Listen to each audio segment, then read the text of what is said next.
A sabedoria foi criada antes de todas as coisas. A inteligência prudente existe antes dos séculos.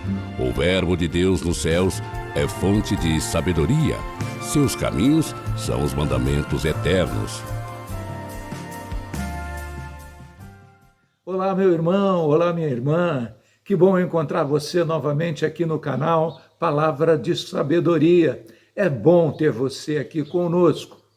Hoje eu quero lembrar que a sua inscrição é muito importante. Se você já é inscrito, ótimo, e se você ainda não se inscreveu, faça isso agora mesmo. Quanto mais inscritos nós tivermos, maior relevância o canal tem e as postagens que fazemos vão ser indicadas para mais pessoas que estarão refletindo conosco e aprendendo a respeito de Jesus e das palavras do Evangelho. Ao mesmo tempo, eu peço para que você ative o sininho para receber a notificação de todas as novas postagens. Se tiver comentários para fazer, é muito importante, mesmo que sejam coisas simples, falando sobre a sua comunidade, sobre a aplicação da palavra de Deus na sua vida. E você pode também compartilhar e compartilhar muito. Compartilhe os links nos canais de WhatsApp, nos grupos que você tem. É muito importante que através de todas as redes, todos os canais, você busque espalhar essas mensagens conosco. Vamos lá para a meditação da palavra de Deus. Você que já pegou a sua Bíblia aí, já se habituou a meditar conosco, abra em 2ª carta de São Paulo aos Coríntios, capítulo 2, versículos de 14 a 17. 2 Coríntios 2, de 14 a 17, e ali diz assim: Mas graças sejam dadas a Deus, que nos concede sempre triunfar em Cristo, e que por nosso meio difunde o perfume de seu conhecimento em todo lugar. Somos para Deus o perfume de Cristo entre os que se salvam e entre os que se perdem. Para estes, na verdade, odor de morte, e que dá a morte. Para os primeiros, porém, odor de vida, e que dá a vida. E qual o homem capaz de tal obra? É que, de fato, não somos como tantos outros falsificadores da palavra de Deus, mas é na sua integridade, tal como procede de Deus, que nós a pregamos em Cristo, sob os olhares de Deus. Essas são para nós palavras do Senhor. E veja só, meu irmão, quando nós olhamos nossas comunidades cristãs modernas dos dias atuais, observamos que elas são bem estruturadas, com métodos, práticas, ritos criteriosamente estabelecido e todo um aparato de suporte organizado e adequadamente estabelecidos. É assim que elas estão estabelecidas hoje. Mas não é difícil imaginar que a igreja primitiva, a igreja nascente, não possuía grandes edificações. Seus adeptos eram até considerados quase que como marginais. As suas reuniões eram feitas às escondidas e viviam sob constante perseguição e risco de morte. Mesmo em meio a todas essas dificuldades, São Paulo tem a coragem de afirmar aí logo no início da leitura, proclamando nessa carta que Deus lhes concedia sempre o triunfo por Cristo. Vejam, os apóstolos eram verdadeiros nômades naquela época, percorrendo diversas regiões e instalando-se temporariamente nas cidades e povoados, em cumprimento ao mandato de Jesus, anunciando sempre o Evangelho e testemunhando perante os incrédulos, os idólatras, aquelas verdades da nossa fé que era necessário espalhar. Falavam dos feitos de Jesus, a sua morte, a sua ressurreição e a sua ascensão aos céus.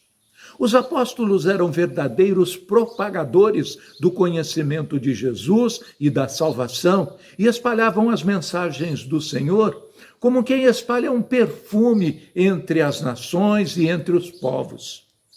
É interessante o apóstolo utilizar essa comparação, porque o perfume possui a sutileza e o encanto que é indispensável para insinuar-se pelas vidas e os corações dos homens e tocá-los, inspirá-los, surpreendê-los e arrebatá-los para Deus. É isso que o perfume faz. Essa figura de linguagem utilizada por São Paulo é de extrema importância para nós nos tempos de hoje, em que existe um grande afastamento de Deus e que tem produzido nos corações dos homens e da sociedade uma imensa insatisfação com superficialidades que não preenchem o vazio existencial, que só aumenta a cada dia. São tempos em que observamos uma busca frenética por prazeres e satisfação, mas nessa fuga desenfreada para as exterioridades, o consumo exacerbado, o consumo de medicamentos, de estimulantes, de bebidas, o modismo, os apelos audiovisuais, os festins, os prazeres a qualquer preço, nós vemos uma civilização errante que desviou-se das aspirações superiores e mergulhou-se em um pântano de desregramento e desordem. Os povos e as nações lá nos tempos de Jesus e dos apóstolos não eram muito diferentes disso não, dessa sociedade atual. Os romanos e os povos da época entregavam-se também às orgias, às violências da guerra, à extorsão dos pobres e dos humildes e à busca desenfreada pelo poder, pela dominação e a expropriação das nações. Os judeus, povo escolhido por Deus, havia abandonado as leis de Moisés e viviam numa descarada hipocrisia e superficialidade que foi dura e abertamente criticada por Jesus. E é exatamente nesse contexto que Deus quer fazer de nós um odor de vida para os que se renderem ao senhorio de Jesus, que é a fonte da vida eterna, da alegria e da salvação. Essa é a nossa missão. Para os que se perdem, nós podemos até ser um odor de morte, no sentido de que a nossa vida de renúncia, de morte para esses desvarios do pecado e os desregramentos de hoje, poderá soar para eles como algo desagradável, como algo ilógico, mas para muitos, esse suposto odor de morte poderá transformar-se em um perfume de vida em Cristo, mediante a pregação do Evangelho e a conversão para uma vida com Deus.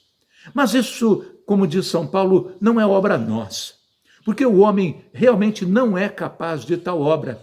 Mas isso acontece por absoluta e plena graça de Deus.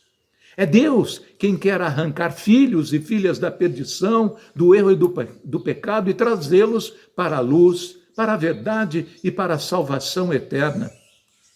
Essa é a integridade da pregação dos apóstolos. E para encerrar, eu recordo as palavras do saudoso Papa da Paz, o peregrino do amor, São João Paulo II, que dizia: devemos defender a verdade a todo custo, mesmo que voltemos a ser somente 12.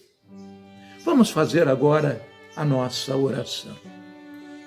Que essa palavra de hoje toque profundamente os nossos corações, Senhor Jesus, produzindo cura, libertação, clareza, lucidez e purificação das nossas almas. Que em nenhuma circunstância, Senhor, nós cristãos, sejamos odor de morte, de mau exemplo para a sociedade, comportando-nos como aqueles que não creem e que zombam da fé. Municia-nos, Jesus, com a coragem e o amor indispensável para sustentar um testemunho autêntico e sincero, que é o verdadeiro perfume de Cristo para uma grande parte da sociedade mergulhada no erro, no pecado e no engano.